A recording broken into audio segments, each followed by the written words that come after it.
Viral di media sosial video seorang anggota TNI mengazani anaknya yang baru lahir.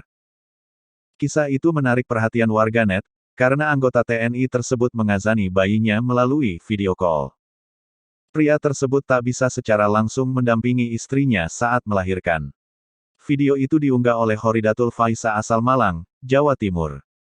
Faisa merupakan istri dari Serda Marga Cahyanto, anggota TNI yang mengazani anaknya melalui video call itu.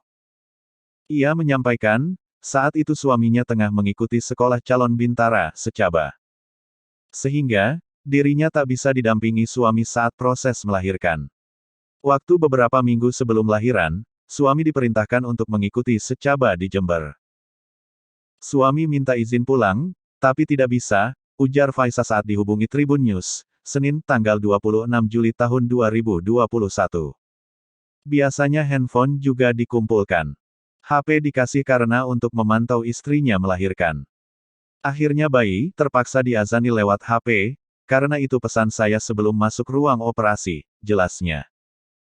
Bayi Faisa yang diberi nama Naki Farzani Kaizanu Fata akhirnya lahir pada Minggu, tanggal 25 April tahun 2021.